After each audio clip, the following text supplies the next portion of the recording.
వేలల్లో ఉండేవి గొర్రెలు, వేలల్లో గాడిదలు ఉండేవి. మరి వాటన్నిటినీ మేపటము, వాటికి మేత తీసుకురావటం, వాటిని కట్టేయటం, అది ఎంత చాకిరి అంటారు, ఎంత పని అది. అయినా సరే ఆ రోజుల్లో వాటిని అలా మేపుకునేవాళ్ళు. వాళ్ళ ఆస్తి అనేది వాళ్ళు మేపే గొర్రెల మీద ఆధారపడి ఉండేది. ఎక్కువ గొర్రెలు, వేల గొర్రెలు ఉన్నవాళ్ళు ఆస్తిపరులు ఆ రోజుల్లో. మరి అలాంటప్పుడు మేపే గొర్రెల్లో కొన్ని పోయినా, లేక గాడిదల్లో కొన్ని పోయినాయి అని అంటే వాళ్ళ ఆస్తి పోయినట్టు అర్థం, వాళ్ళ ఆస్తి పోయినట్టే. మరి సౌలుకి తన ఆస్తి పోయింది. ఎక్కడ దొరుకుతాయా అని వెతుక్కుంటా వెళ్ళాడు. అది అప్పటికి చూస్తే కొంత నష్టంగానే ఉంది. కానీ దేవుని వాక్యాలు ఎక్కడేం చదువుతున్నావు? ఆయన చర్యలన్నీ న్యాయములు, ఆయన చర్యలన్నీ న్యాయములు. మరి ఆ గార్ధబొమ్మలు పోయినప్పుడు అదేదో నష్టంగా అన్యాయముగా అనిపించినా అవి వెతుక్కుంటూ అవి ఎక్కడ దొరుకుతాయా అని చెప్పి ఎంక్వైరీ చేసుకుంటే అలా సమూయేలు దగ్గరకు వెళ్ళారు. ఆయన ఏమన్నాడు? నీ గార్ధబాలు దొరికినాయి, కానీ నిన్ను దేవుడు ఎన్నుకున్నాడు, ఇశ్రాయేలు మీద రాజుగా చేయాలనుకున్నాడు, అందుకే నువ్వు నా దగ్గరకు వచ్చావు అని చెప్పాడు. ఆయన చర్యలన్నీ ఎలాంటివండి? న్యాయములు. ఆయన సమూయేలు దగ్గరకు ఎలా వెళ్ళాడంటే ఆ గార్ధబాలు పోయినాయి కాబట్టి వెతుక్కోవటానికి వెళ్ళాడు, అంతేగాని అవి పోకపోతే సమూయేలు దగ్గరకు వెళ్ళుండేవాడు కాదు. అవి పోయినాయి కాబట్టి వెతుక్కుంటా ఎక్కడ దొరుకుతాయా అని విచారణ చేస్తూ ఎంక్వైరీ చేసుకుంటూ సమూయేలు దగ్గరికి వెళ్ళాడు. ఆ తర్వాత ఆయన్ని ఇశ్రాయేలులకు రాజుగా నియమించాడు సమూయేలు. ఆ తర్వాత ఆ గొర్రెలు, ఆ గార్ధబాలు కూడా దొరికినాయి. చూసారా? ఆయన చర్యలన్నీ న్యాయములు. ప్రభువుని పిల్లరా, మన జీవితాల్లో కూడా తాత్కాలికమైన శోధనలు వస్తే ఏదో జరిగిపోయింది, ఏదో అన్యాయమే జరిగిపోయింది అని అనుకుంటాం. కానీ అది అన్యాయం జరగటానికి కాదు, ఏదో దానిలో నీకు దాచబడిన మేలు ఉంది కాబట్టి అలా జరుగుతుంది. దేవుని మీద నువ్వు అలాంటి విశ్వాసం ఉంచాలి. అలాగూ నువ్వు దేవుని మీద ఆధారపడాలి, దేవుని మీద నమ్మకం ఉంచాలి. అందుకని ఇక్కడ ఏం చదువుతున్నావు? ఆయన చర్యలన్నీ న్యాయములు. దేవుని పనిలో మనం తప్పు పట్టుకోలేమండి. ఒకవేళ ప్రస్తుతానికి మనకు నష్టమని అనిపించవచ్చు, కానీ అది దేవుని విషయంలో అది తప్పు కాదు. ఏదో న్యాయం ఉన్నది, ఏదో మేలు ఉన్నది, ఏదో దేవుడు నీ కొరకు శ్రేష్టమైనది దాచిపెట్టాడు. అది ఇక్కడ మరి దేవుని వాక్యం మనకు చెబుతుంది. ఆయన ఆశ్రయదుర్గముగా ఉన్నాడు, ఆయన కార్యము సంపూర్ణము, ఆయన చర్యలన్నీ న్యాయములు, ఆయన నిర్దోషి అయి నమ్ముకొనదగిన దేవుడు, ఆయన నీతిపరుడు, యథార్థవంతుడు. చూసారా? దావీదు గారి యొక్క ప్రాణము తల్లడిల్లిపోయిన సమయాల్లో ఉన్నప్పుడు ఆయన ఏం చేయాలో ఆయనకు అర్థం కాని పరిస్థితుల్లో ఒకటి గుర్తుపెట్టుకున్నాడు. నీవు నాకు ఆశ్రయదుర్గముగా ఉన్నావు. నా పరిస్థితులు తారుమారైపోయినా సరే, నా పరిస్థితులు తల్లడిల్లిపోయినా సరే, నేను అనుకున్నది ఒకటి, జరుగుతుంది ఒకటి అయినా సరే, నీవే నాకు ఆశ్రయదుర్గము, నీవే నాకు ఆధారమై ఉన్న దేవుడవు. నా పరిస్థితులన్నిటిలో నువ్వు సహాయం చేయగలిగే దేవుడు. ప్రస్తుతానికి నష్టమైనా సరే, ప్రస్తుతానికి కష్టమైనా సరే, ప్రస్తుతానికి నిందలొచ్చినా సరే, నీవు మాత్రమే సహాయము చేయగలిగిన దేవుడవు. ఆయన చర్యలన్నీ న్యాయములు. యోసేపును అన్నలు ద్వేషించటం అనేది అప్పటికి బాధే, కానీ వాళ్ళు అలా ద్వేషించటం న్యాయమే. తర్వాత ఆయనకు జరిగింది చూస్తే, ఆ తర్వాత అన్నలు ఆయనను తీసుకువెళ్ళి గోతిలో వేయటము అప్పటికి ఇబ్బందే, కానీ ఆ తర్వాత యోసేపుకు జరిగింది ఆలోచిస్తే అది న్యాయమే.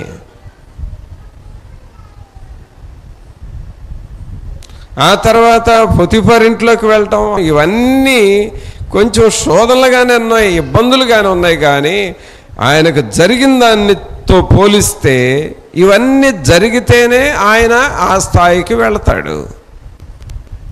ఆయన చర్యలన్నీ న్యాయములు. ఆయన చేసేదంతా న్యాయమే. అందుకనే దావీదు గారు అంటున్నాడు, నీవు మాత్రమే నాకు ఆశ్రయదుర్గముగా ఉన్నావు, ఇంకెవరు లేరు నాకు ఇక ఎవ్వరూ లేరు, నువ్వు ఒక్కడవే నా ఆశ్రయదుర్గము. ఆ తర్వాత దేవుని యొక్క గొప్పతనాన్ని గురించి ఏం చెబుతున్నాడు? ఆయన నిర్దోషి అయి నమ్ముకొనదగిన దేవుడు. మనం ఆయన నమ్ముకోవాల్సిన వాళ్ళు ఎవరైనా ఉన్నారంటే దేవునిని మాత్రమే మనం నమ్ముకోవాలి, ఎవరిని నమ్ముకోకూడదు. నీ స్నేహితులు అనుకున్న వాళ్ళు కూడా నీకు నష్టం చేయవచ్చు, నీకు శోధనలు తేవచ్చు. నీవెవరిని నమ్ముకున్నావో వారి ద్వారానే నీకు శోధనలు రావచ్చు. మనం నమ్ముకున్నది మనకు దూరం అయిపోతుంది, మనం నమ్ముకున్న వ్యక్తులు మనల్ని వదిలిపెట్టి వెళ్ళిపోతారు. కానీ నమ్ముకొనదగిన దేవుడు ఆయన ఒక్కడే. మరి నీ విశ్వాసం అలా ఉంటుందా? నీ విశ్వాసము మనుషుల మీదకి పోతుందా? అలా పోకూడదు. నీ విశ్వాసము మంత్రాల మీద పోతుందా? అలా పోకూడదు. నీ విశ్వాసము నీవు నమ్ముకున్న ఆచారం మీదకి పోతుందా? అలా ఎప్పుడూ పోకూడదు. మన నమ్మకము మన విశ్వాసం అటు ఇటు పోకూడదు.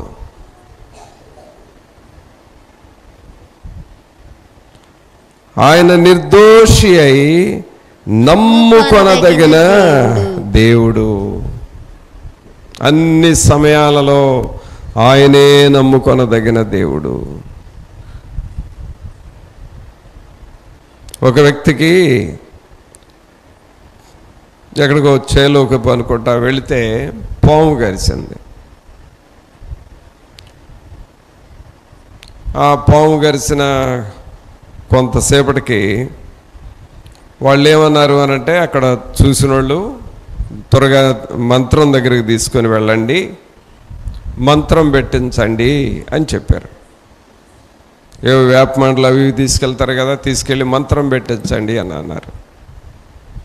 కానీ ఆ పాము గరిసిన వ్యక్తి వాళ్ళ ఇంట్లో వాళ్ళు ప్రార్థనకు వెళ్ళేవాళ్ళు, ప్రార్థన చేసుకునేవాళ్ళు. వాళ్ళు ఏమన్నారో తెలుసా? మంత్రాల మీద మాకు విశ్వాసం లేదండి, మాకు దేవుడు స్వస్థపరుస్తాడు అని చెప్పి ఆ పాము గరిచిన వ్యక్తిని తీసుకొచ్చి మందిరంలో పెట్టారు. మందిరంలో పెడితే అక్కడ ప్రార్థన చేస్తున్నారు. ప్రభా, నువ్వు చూస్తున్న దేవుడవు, నువ్వు సహాయము చేసే దేవుడవు, నీ నామానికి అవమానం రాకూడదు, నీ నామానికి అపకీర్తి రాకూడదు. ఈ బిడ్డను మీరు ఎలాగూ ముడతారో మీరు ముట్టండి, మంత్రాల మీద మాకు నమ్మకం లేదు, దేవుని మీదే నమ్మకం ఉందని మందిరంలో ఆ అబ్బాయిని వేసి ప్రార్థన చేస్తున్నారు. అప్పటికే కాళ్ళు చేతులు మెలికలు తిరుగుతున్నాయి, నురుగ్గక్కుతున్నాడు, గుడ్లు తేలబడ్డాయి, ఆ సొంగ నోట్లో నుండి సొంగ కారిపోతూ ఉంది. అలాంటి పరిస్థితుల్లో ఉన్నాడు.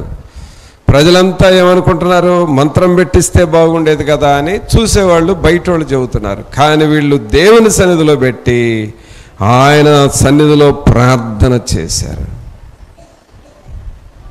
చేయగా ఒక గంట సేపు ప్రార్థన చేసిన తర్వాత దేవుని యొక్క స్వస్థత అబ్బాయికి వచ్చేసింది. అంత నార్మల్ అయిపోయాడు. తనంతట తాను చక్కగా లేచాడు, కాసేపు మందిరంలో అటు ఇటు తిరిగాడు, ఆకలి అవుతుందన్నాడు, తిన్నాడు, వాళ్ళ తల్లిదండ్రులతో కలిసి ఇంటికి వెళ్ళిపోయాడు. పిల్లరా, మన విశ్వాసము దేవుని మీద అలాగూ ఉండాలి. మన విశ్వాసం కదలకూడదు, చెదరకూడదు. దేవుని మీద అలాగూ విశ్వాసం ఉంచాలి.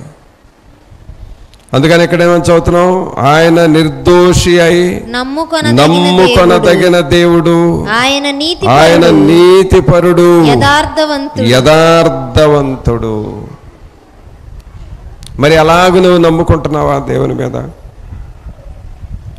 నీకు అసలు దేవుని మీద విశ్వాసం ఉందా? నేను ఈ పరిస్థితిలో ఉన్నాను, నన్ను వదిలిపెట్టడు, దేవుడు నాకు సహాయం చేస్తాడు అని దేవుని మీద విశ్వాసం ఉంచుతున్నావా? నన్ను పేదరికంలో ఉంచడు, నన్ను ఈ కష్టాలకు అప్పగించడు, నా ప్రభు నాకు సహాయం చేస్తాడు అని నువ్వు విశ్వసిస్తున్నావా?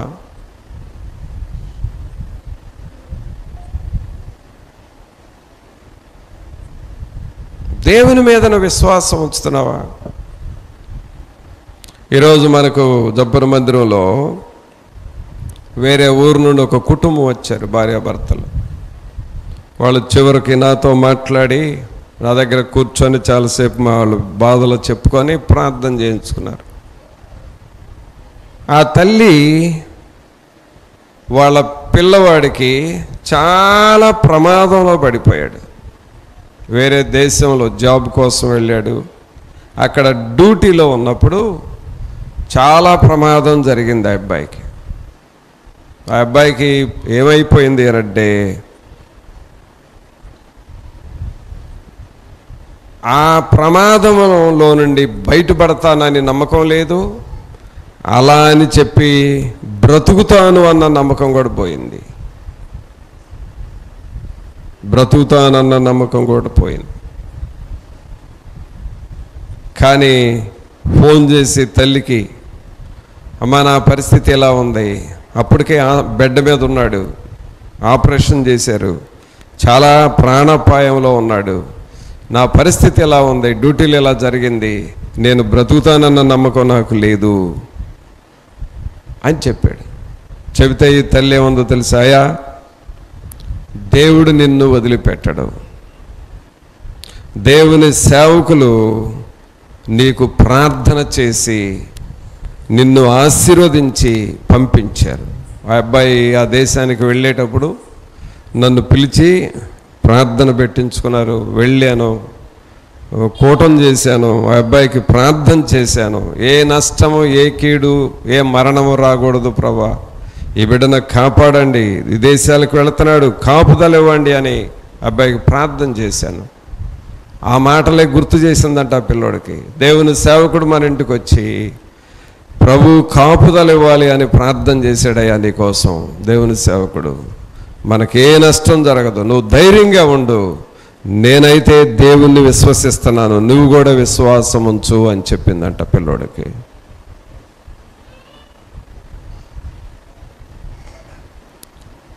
ఆ తర్వాత నిదానంగా కోలుకున్నాడు. ఈ గ్యాప్లో, అంటే ఈ బలహీనత గ్యాప్లో ఉన్నప్పుడు ఇక ఈ అబ్బాయి జాబ్ కూడా చేయలేళ్ళని ఉద్యోగంలో నుండి కూడా తీసేశారు కంపెనీ వాళ్ళు. ఇప్పుడు ఏం చేయాలి? అసలే వేరే దేశం, ఉద్యోగం పోయింది, ఎలా బ్రతకాలి, ఏం చేయాలి? ఇక ఇంటికి తిరిగి రావాలి, అంతే కదా. ఆ పరిస్థితులు, అమ్మా నన్ను ఉద్యోగం కూడా తీసేశారంటే ఏం పర్వాలేదు, దేవుడు నిన్ను వదిలిపెట్టడు, దేవుడు నీకు మరలా ఉద్యోగం ఇస్తాడు అని చెప్పారు. ఇప్పుడు వేరే కంపెనీలో ఒక ప్రమోషన్ మీద మరి ఆయన పాస్ అయ్యి వేరే జాబ్లో చేరాడన్నా అని చెప్తుంది. ఏమిటి అనంటే, దేవుని మీద ఒక స్థిరమైన విశ్వాసం. నువ్వు ఉలిక్కి పడకూడదు, అన్నిటికీ కంగారు పడకూడదు, బెంబేలు ఎత్తిపోకూడదు. నా ప్రభు నన్ను వదిలిపెట్టడు, నా ప్రభు నన్ను విడిచిపెట్టడు. ఎవరు నన్ను చేయి విడచిన యేసు చేయి విడవడు. ఎవరు నన్ను చేయి విడచిన యేసు చేయి విడవడు. చేయి విడవడు, చేయి విడవడు, నన్ను చేయి విడువాడు, నన్ను చేయి విడువాడు. విశ్వసిస్తున్నావా? మరి పాట అయితే పాడుతున్నావు, కానీ నన్ను ఆయన వదిలిపెట్టడు అని విశ్వసిస్తున్నావా? విశ్వసించిన వాళ్ళంతా మీ చేయి పైకి లేపి బిగ్గరగా చెప్పండి, ప్రభు నన్ను చెయ్యి విడువడు అని చెప్పండి. ప్రభు నా కుటుంబాన్ని వదలడు అని చెప్పు. ప్రభు నన్ను ఈ పేదరికములో వదిలేయడు అని చెప్పు. ఈ ప్రభు నన్ను ఈ అప్పుల్లో వదిలేయడు అని చెప్పు. మరేం చేస్తాడు? ఆయన నన్ను లేవనెత్తువాడు అని చెప్పు. ఆమేన్. ఆ విశ్వాసం ఉందా నీకు? ఆ విశ్వాసం ఉందా? ప్రియరా, ఆయన నిర్దోషి అయి నమ్ముకొనదగిన దేవుడు, ఆయన నీతిపరుడు, యథార్థవంతుడు. ఆయన నీతిపరుడు, యథార్థవంతుడు. నువ్వు ఆయన్ని విశ్వసించాలి, విశ్వసించాలి. ఈ మధ్య ఒక 2-3 వారాల క్రితం ఇంకొక సహోదరి మన మందిరంలో నాకు చెబుతూ ఉంది, పోయిన సంవత్సరం ఏదో ఈ తుఫాన్లు అట్లాగూ వాతావరణం బాగాలేని పరిస్థితుల్లో పండిన చేను మొత్తం పడిపోయి నేల పాలైపోయింది. ఇక చేనంతా మొలకలు వచ్చి ఇక పంట పోయినట్లే, అలాంటి పరిస్థితి. అయితే ఏం చేయాలో అర్థం కావట్లేదు. చేను మొత్తం పడిపోయింది, పంటంతా మొలకలు వస్తాయి. ఇక ఆ మొదటి పంటను వదిలేసుకోవటమే, ఆశలు లేవు, అలాగూ పడిపోయింది. అయితే కొబ్బరి నూనె సీసా తీసుకొచ్చి, అయ్యా చేను పడిపోయింది, ఈ పంట పోతే మేము అప్పుల పాలైపోతాం, ప్రార్థన చేయి అని చేయించుకుంది. ఆ నూనెకి ప్రార్థన చేసి, ప్రభా పంట ఎక్కడ నష్టం కాకూడదు, ఆ చేను పడిపోయినా సరే అవి మొలకలు రాకూడదు, ఆ గింజలుగానే ఉండాలి, కానీ అవి మొలకలు రాకూడదు, పంట నష్టం కాకూడదు. ఒక అద్భుతాన్ని చేయి ప్రభా అని ఆ నూనె కోసం ప్రార్థన చేసి ఇచ్చాను.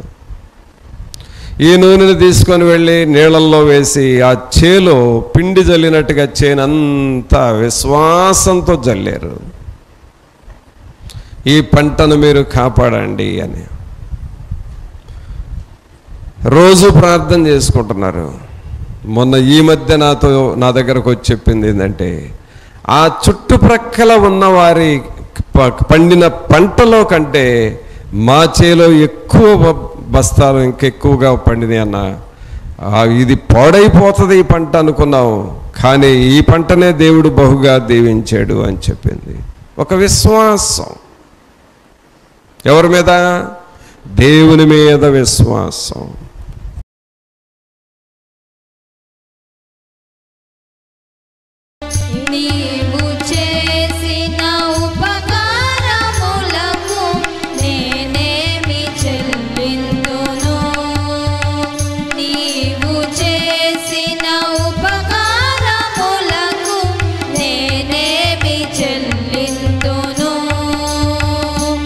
ఏడాది దూడలగా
చెల్లి